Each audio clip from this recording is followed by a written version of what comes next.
Video میں college عثمان کی بات کریں گے اور آج کی ویڈیو کا اہم ترین موضوع ہوگا تاج الدین نویان،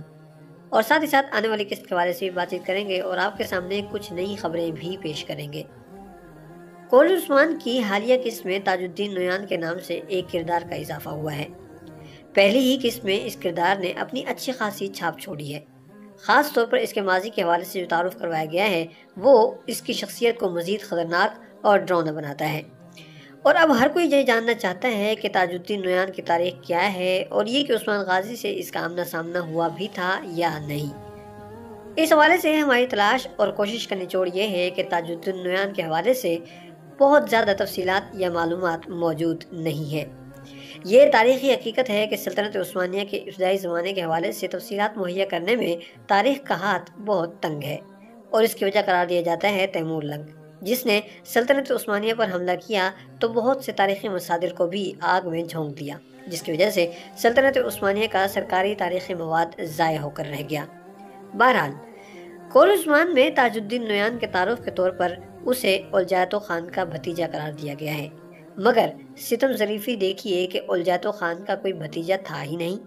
یعنی تاج الدین نویان کو اولجاتو خان کے جس بھائی کا بیٹا قرار دیا جا رہا ہے، تاج الدین نویان اس بھائی کا بیٹا تو کیا،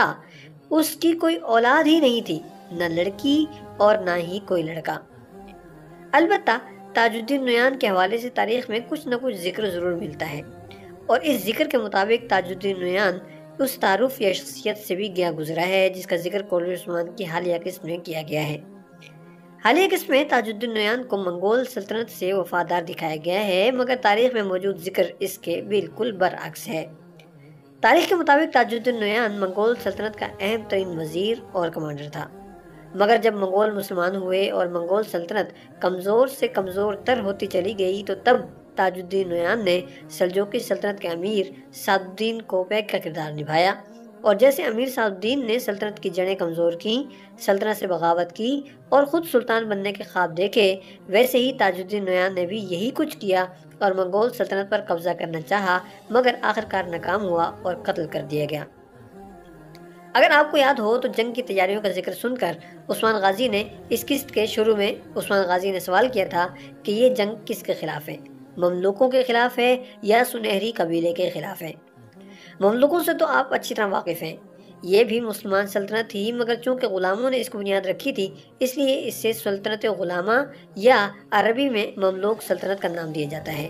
منگولوں سے بنیادی طور پر ٹکر لینے والے اور انہیں پیچھے دھکیلنے والوں میں مملوکوں کا نام سر فہرست ہے۔ اسی وجہ سے مملوکوں سے دشمنی تو ایک نارمل سی بات ہے۔ دوسرا ہے سنہری قبیلہ۔ سنہری قبیلہ وہ قبیلہ تھا یا اس قبیلے کو کہا جاتا تھا جس سے چنگیز خان کا تعلق تھا اور جس قبیلے کے لوگوں کو منگولوں کے ہاں ممتاز حیثیت حاصل تھی، اور یہی وہ لوگ تھے یا اسی قبیلے کے لوگ ہی تھے جو منگولوں کی سربراہی کے قابل سمجھے جاتے تھے۔ سنہری قبیلے سے دشمنی کی وجہ بھی صاف ظاہر ہے کہ منگولوں کا بادشاہ اس وقت مسلمان ہے،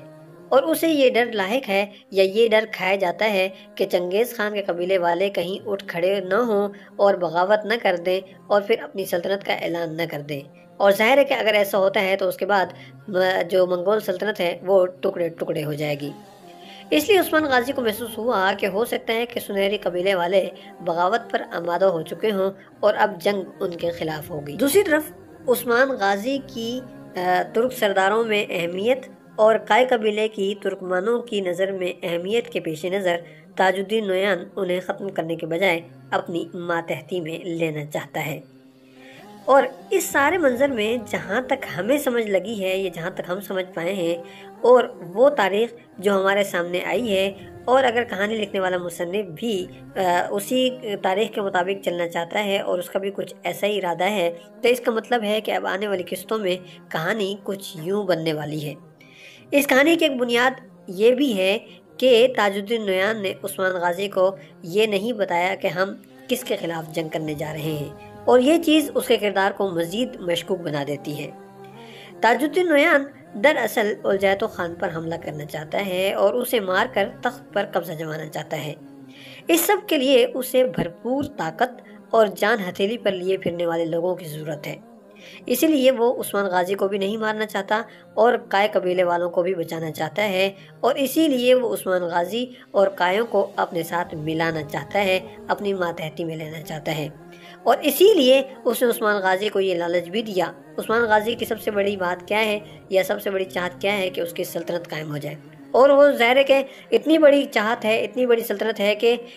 جس کا وہ خواب ہوگا وہ اس کے لیے کچھ بھی کرنے کو تیار ہو جائے گا، اور اسی لیے الجیتو خان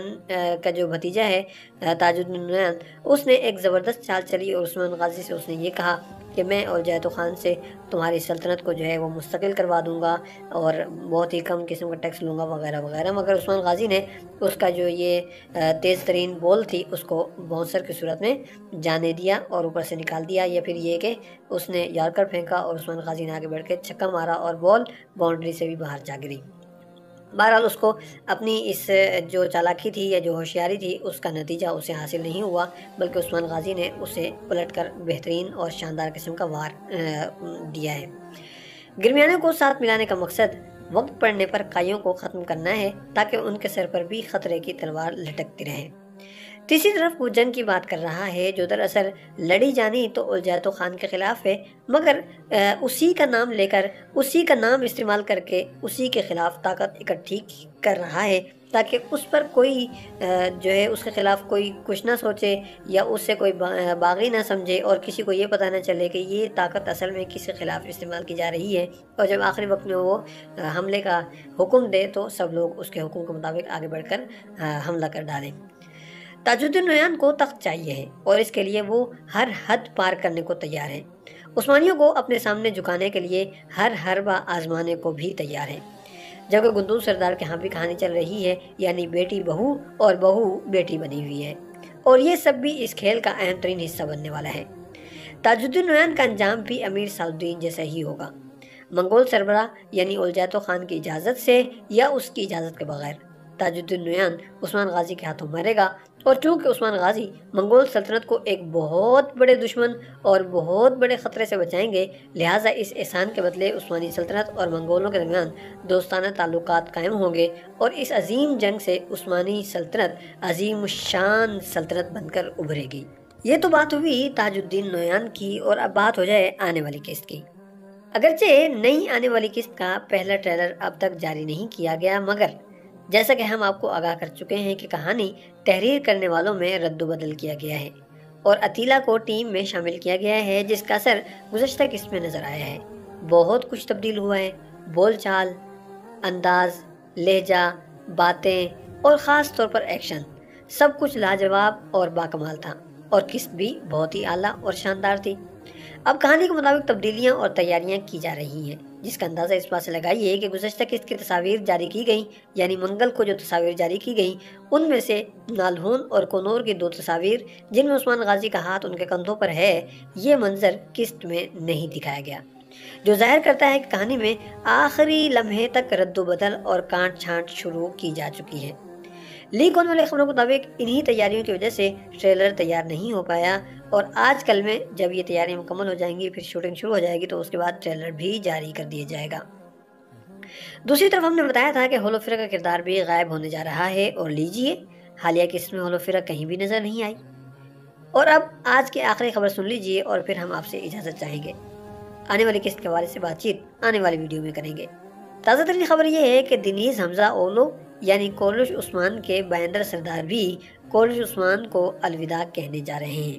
جی ہاں، اب جدائی کی ہوائیں چل پڑی ہیں اور بائندر سردار بھی ڈرامے سے جدا ہونے جا رہے ہیں۔ اس کی وجہ یہ ہے کہ ان صاحب کو کسی اسٹیج شو میں کام کرنے کی پیشکش ہوئی ہے جو انہوں نے قبول کر لی ہے، اور اب وہ اس وجہ سے کورلش عثمان سے جدا ہونے جا رہے ہیں۔